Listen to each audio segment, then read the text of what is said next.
यार तो मुझे कुछ समझ नहीं आ रहा। झूठ बोल बोल के बहाने बना बना के ना मेरे जबड़े दुखने लग गए हैं अब मुझे झूठ बोलने की सकत नहीं है यार मुझ ओ भाई, ये मेरे हाथों की तरफ देख। सच बोलने की हिम्मत भी ना करी, नहीं तो बाजू तेरा नकली टूटा था, जबड़ा तेरा असल में टूट जाएगा। एक तरफ तेरी अम्मी इतनी तगड़ी और खैर से मन्नत उससे भी ज्यादा तगड़ी। तेरा सच दोनों से हजम नहीं होगा। यार देख भाई, तुझे तो पता नहीं कि मैंने मन्नत को कितनी मुश्किल से हासिल की, लेकिन मैं अम्मी के बगैर नहीं रह सकता और ना अम्मी मेरे बगैर रह सकती। और कभी कभार ना मुझे डर लगता है कि अगर अम्मी को मेरे झूठ के बारे में पता चल गया ना, वो मुझे कभी माफ नहीं करेगी। और मैं मन्नत को भी नहीं खोना चाहता। उसे खुश रखने के लिए ना मैं किसी भी हद तक जाने को तैयार हूं। अब तू सोच ले तूने क्या करना है। देख भाई, अगर तू ससुराल जाके रहेगा तो अम्मी नाराज, बेगम खुश, और अगर तू नहीं जाएगा तो बेगम नाराज, अम्मा खुश। अब तू सोच ले, तूने किसे नाराज करना है और किसे खुश रखना है, क्योंकि एक वक्त में एक ही चीज हो सकती है। पता नहीं हम वहां पर जा सकेंगे कि नहीं, लेकिन यार मुझे इतना पता है कि अगर मैं मन्नत के साथ उसके भाई के घर ना गया तो बहुत गलत हो जाए। तू भाई अपने हाथ उठा, दुआ मांगो, दुआ मांगो। अल्लाह रहम करते। आमीन। अम्मी भूख लग रही है, कुछ तो खाने के लिए दे दें। जा जाके डब्बे में से बिस्कुट खा ले, अभी खाना नहीं पकाया मैंने। अच्छा ठीक है, खा रही हूँ।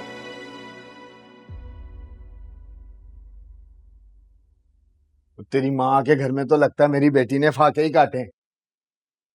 और शक्ल देख उसकी, आंखें निकल आई हैं। हाँ, अब बाप के घर आ गए ना खिला तारने वाले अपनी हक लाल की कमाई से। नहीं तो तुझे क्या लगता है, नहीं क्या लगता है तुझे कि मुझे फिक्र नहीं है तुम दोनों की? और मैं भी अच्छा खिलाना पिलाना चाहता हूँ, और तभी इतना बड़ा रिस्क लिया है। अगर हमारी परवाह होती ना तो किसी चार्ज की जगह पे रिस्क लेते। जुए में नहीं खेलते। सारी मेरे बहनोई और भाई की कमाई 1 मिनट में उजाड़ दी। वो सब नसीबों का खेल है बेगम। नहीं, मैं तो जीत गया था और पैसे भी हाथ आ गए थे, तो पुलिस पड़ गई, तो सारा जीता जिताया पैसा भी गया। अब पुलिस नहीं आती ना तो देखता कैसे देती ताने तू। नसीब तेरे नहीं मेरे उजड़े हैं चोरी, तेरे से ब्याह कर।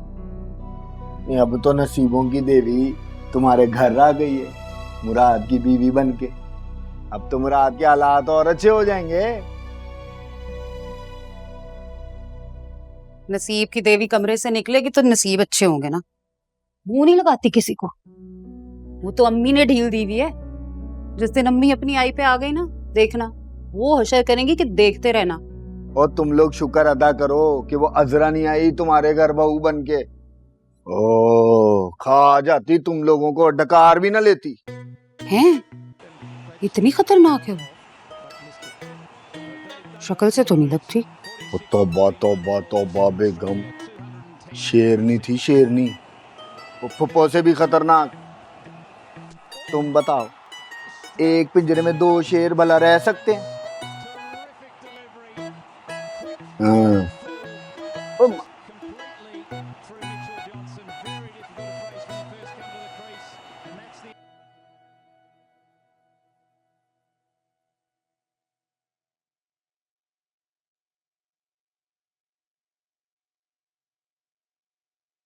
इतने कपड़े, इतनी चीजें ले जाने की क्या जरूरत है? 2-3 दिन की तो बात है। 2-3 दिन तो तब रहूंगी ना जब मुराद साथ जाएगा। और साथ नहीं गया तो फिर मैं इस घर में वापस नहीं आऊंगी।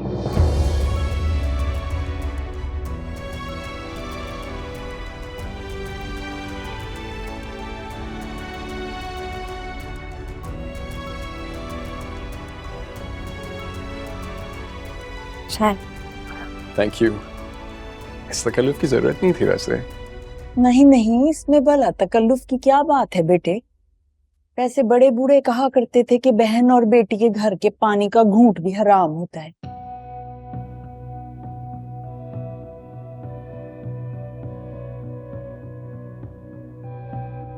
ये तो पुराने जमाने की बातें मैं आपको बता रही थी। वैसे मेरे वालिद मोहतरम और भाईजान जब भी मुझे लेने के लिए ससुराल आते थे कभी उन्होंने दहलीज नहीं पार की मेरे घर की, हमेशा बाहर चौखट से ही चले जाते थे।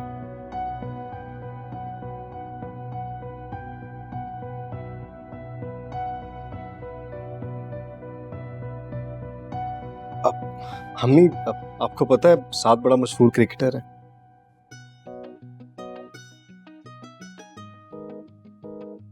मुझे ये अंग्रेजों की खेल कभी भी पसंद नहीं आई, मेरा वक्त का जियां।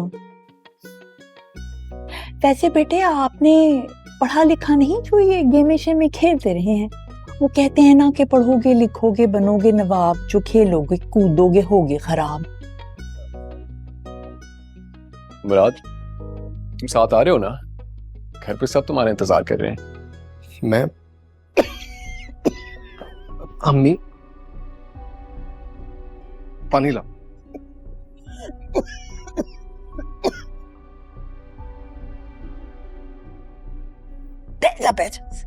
बैठ जा मैं।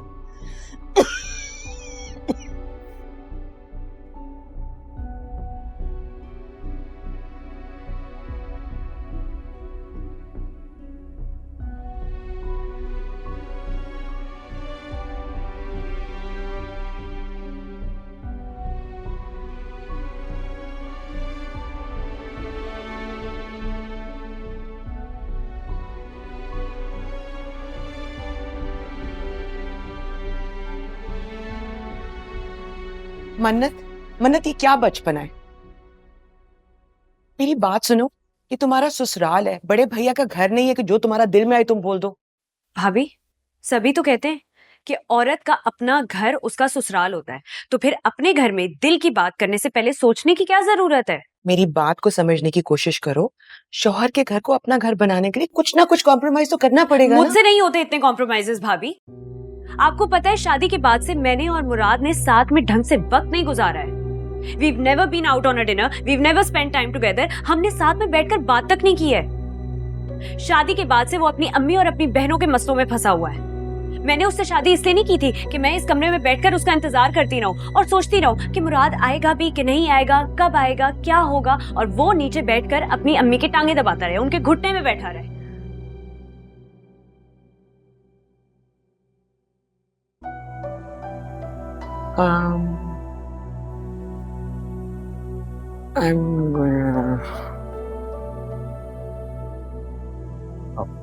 बैठे आप कहाँ जा रहे हैं?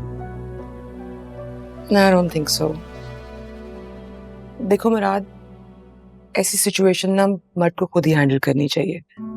अम्मी भी तुम्हारी है, बीवी भी तुम्हारी है। कोई और इंटरफेयर करेगा तो मजीद कॉम्प्लिकेशंस होंगे। I think you guys need to sit and talk it out.